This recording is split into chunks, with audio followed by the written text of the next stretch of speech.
নমস্কাৰ বন্ধুসকল, আপোনালোকক আমাৰ জ্ঞানৰ ভঁৰাল ইউটিউব চেনেলটোলৈ স্বাগতম জনাইছোঁ। আমি কাৰেণ্ট এফেয়াৰ্ছৰ এটি নতুন চিৰিজ আৰম্ভ কৰিছোঁ, য'ত প্ৰতি 5 দিনৰ মূৰে মূৰে সাম্প্ৰতিক ঘটনাসমূহৰ কম্পিটিটিভ এক্সামৰ দৃষ্টিভংগীৰে আলোচনা কৰিম। আজিৰ এই ভিডিঅ'টো 10 জুনৰ পৰা 15 জুনৰ তাৰিখৰ ভিতৰত ঘটা সাম্প্ৰতিক ঘটনাসমূহৰ গুৰুত্বপূৰ্ণ প্ৰশ্নসমূহৰ বিষয়ে আলোচনা কৰিম। আহক পলম নকৰি আমাৰ ভিডিঅ'টো আৰম্ভ কৰোঁ।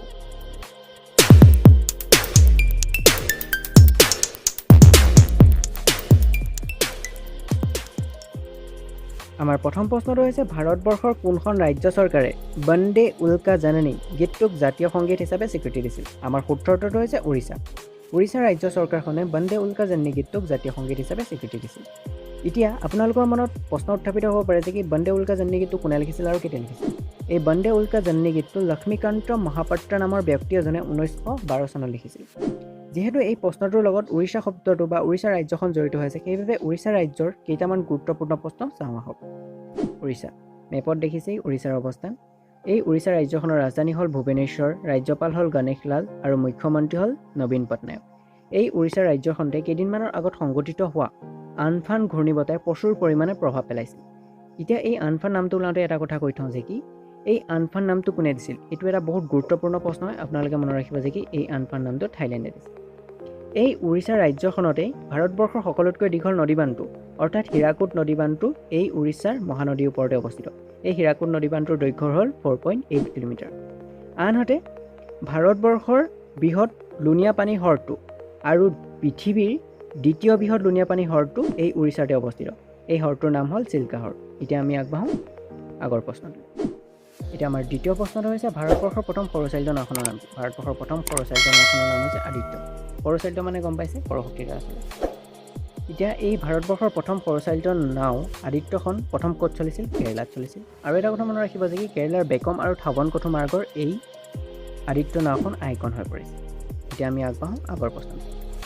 আমাৰ 3 নম্বৰ প্ৰশ্নটো হৈছে গুগল ক্লাউডে ভাৰতবৰ্ষত মুখ্য পৰিচালক বা ছিনিয়ৰ ডাইৰেক্টৰ হিচাপে কাক নিযুক্তি দিছিল?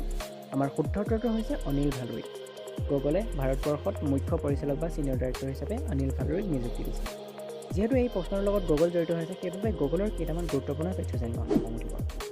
গুগল এই গুগলৰ প্ৰতিষ্ঠা বা স্থাপন কৰা হৈছিল 1998 চনত। ইয়াৰ মুখ্য কাৰ্যালয় হ'ল কেলিফৰ্ণিয়া USA আৰু ইয়াৰ প্ৰতিষ্ঠা কৰিছিল দুজন ব্যক্তিয়ে, লেৰী পেজ আৰু চেব্ৰি বিন নামৰ।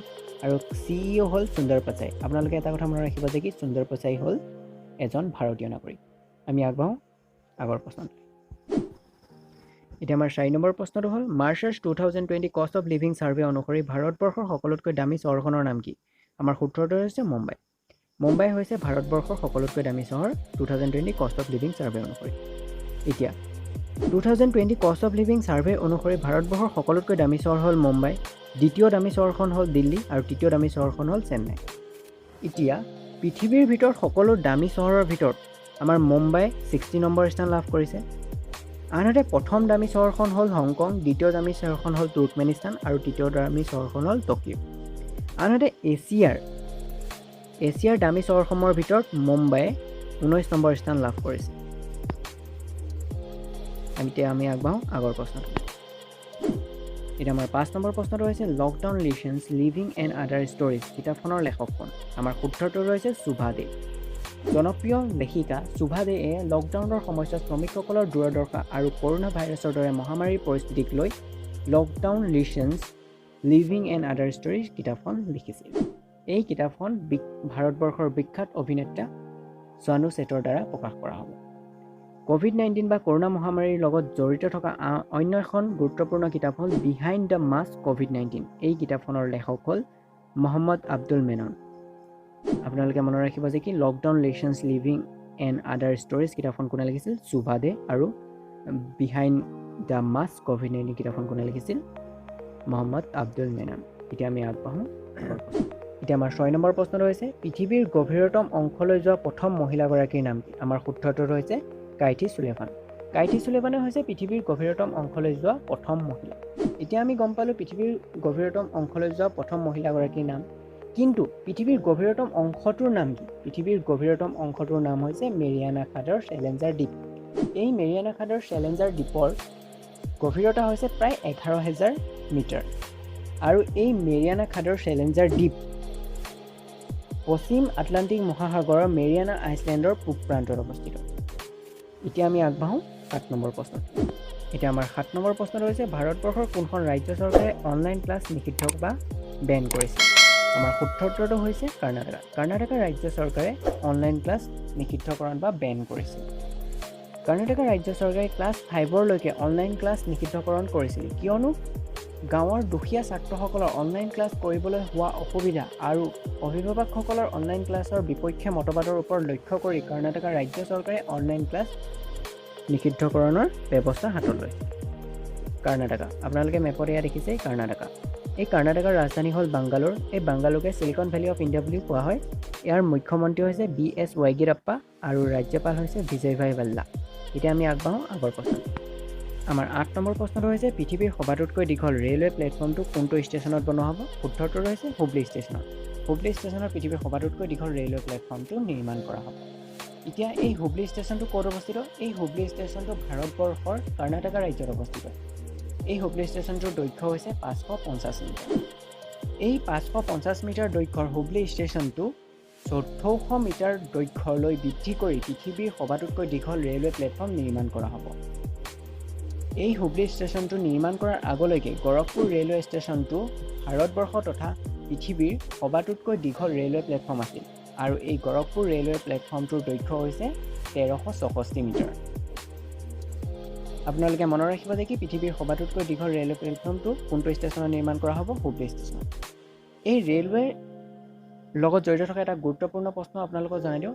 আমাৰ ভাৰতবৰ্ষৰ সৰ্বমুঠ কেইটা ৰেলৱে জোন হিচাপে চিনাক্ত কৰা হৈছিল বা অভিভুক্ত কৰা হৈছিল? আমাৰ সূত্ৰটো হৈছে 18টা।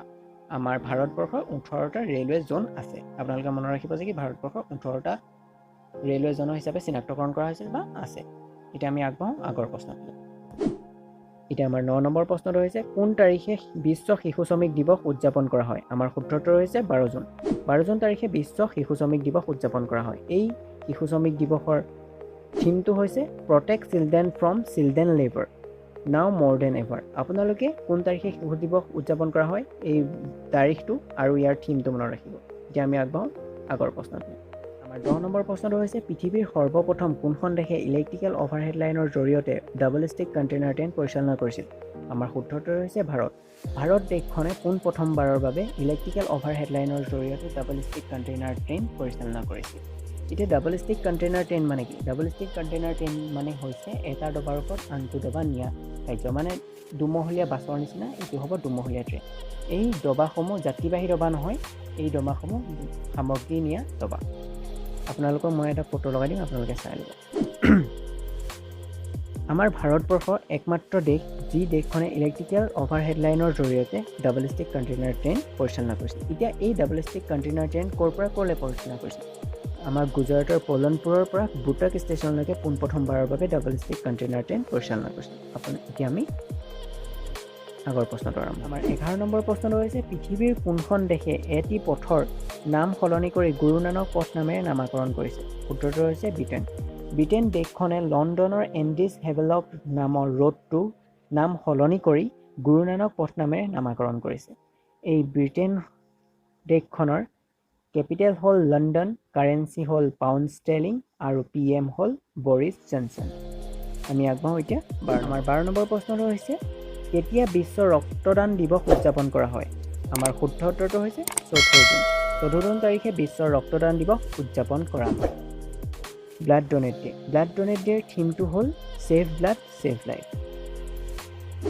আজিৰ এই ভিডিঅ'টো ইমানতে শেষ হ'ল। আকৌ লগ পাম অন্য এটা ভিডিঅ'ত। ভিডিঅ'টো যদি চাই ভাল লাগিল এটা লাইক কৰিব নাপাহৰিব আৰু এনেধৰণৰ নলেজেবল ভিডিঅ' পাই থাকিবলৈ আমাৰ জ্ঞানৰ ভঁৰাল ইউটিউব চেনেলটো ছাবস্ক্ৰাইব কৰি কাষতে থকা ন'টিফিকেশ্যন বেলটো অল কৰিবলৈ নাপাহৰিব।